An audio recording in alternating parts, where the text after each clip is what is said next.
empowering believers' life situation. By all means, I must claim ignorance when it comes to the very personal matters that your life certainly is coping, dealing, and processing. I don't know what you're dealing with today. I don't know what your trials and your tribulations entail. But I do know, according to the scriptures, that in the transformation experience, God empowers the believer's life situation. If you are struggling with hurt and pain and suffering, God's word has ministry for that. If you are dealing with disappointment, if you are dealing with circumstances that often can be overwhelming, God has ministry for that. That's right. The Bible teaches us, however, that all have sinned and fallen short of the glory of God. I want to then take the liberty to say, sin removes us from the glory of God, our Creator. But I believe that in the transformation experience, as we become increasingly more and more like Jesus, transformation brings us back into it.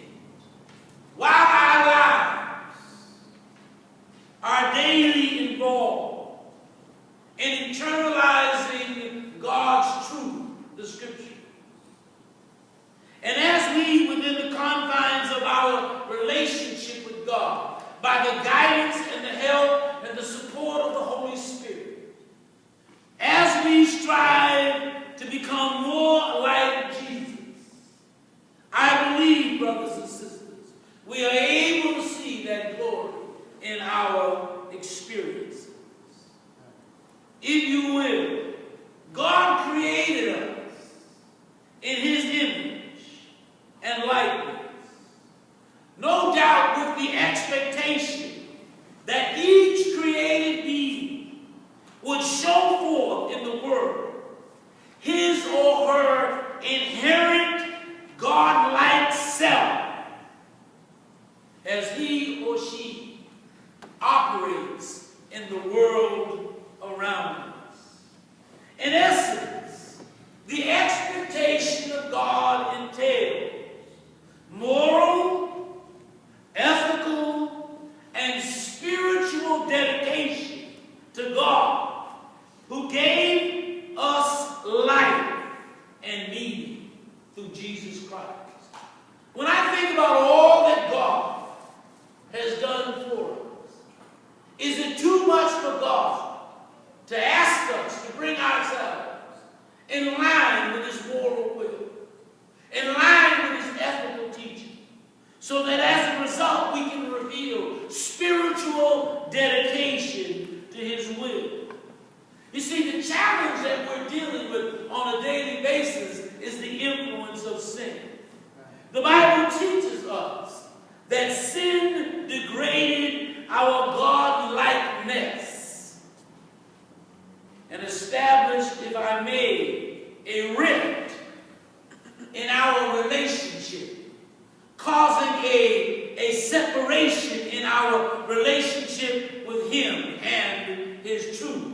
Isaiah chapter 59, verse number 1 and 2, and if you will, 1 John chapter 3, verse number 4. As a result, sin that is evident in the human disposition and manifested in our lives, it degenerates or degrades us and separates us, brothers and sisters, from the power that God offers to us. Thus, to be transformed is to regain access to the power of God to live according to his purposes. When I think about Paul's desire to communicate the power of God through the revelation of Jesus, I think about Rome. You see, power was very, very important to the Romans. The Romans had a sense that power was rooted in law and in military might. So Paul begins in the book of Romans by saying, I am not ashamed of the gospel, for it is the power of God unto salvation. So the real source of power that is available to humans that can bring us into a transformed relationship with Almighty God is found in the gospel message. You see, the Holy Spirit's expectation for us. The Holy Spirit intends to offer guidance, to evolve us into the kind of people that God desires believers to be. Right. If that's going to happen, we are going to have to live in this world foregrounding God's truth instead of backgrounding God's truth. So often, the truth of God's word is somewhere in the background of our day-to-day experiences. And we're so busy, brothers and sisters, foregrounding the affairs of this world system, as if, I might say, as if they are more important, more central than the life that God has called us into. In John 17:17, Jesus said, my word is truth. So the truth of God's word ought to always be present in our minds, guiding us, directing us, shaping our thinking, and addressing our emotions. In 2 Corinthians chapter 3, verse number 16 and 17, the Bible says that all Scripture is given by inspiration of God. All Scripture is God-breathed and intended to bring about the manifestation of perfection in the believer's life. If I am operating daily outside of the influence of what God says, is there any wonder that I continue to be frustrated and disappointed and unhappy and unsatisfied? That is the life that the world has to offer. Unfortunately, even as Christians, we so easily foreground worldly needs, basic ambitions, stuff that we want and believe that we need, personal ambition, above and beyond what God said. And again, we background God's truth, with the exception of perhaps on Wednesday and Sunday. Seemingly, for some reason, we shift on Wednesday evening to the truth. Seemingly, on Sunday, God's word is the proper dress-up for the day, when in reality, transformation does not take place in that way. This approach, brothers and sisters, it prepares us to be eager about the affairs of the world at the expense of devaluing the truth. You see, unless God's word is clearly being acted upon, the reality is I am under the influence of something else. The results often confirm that truth.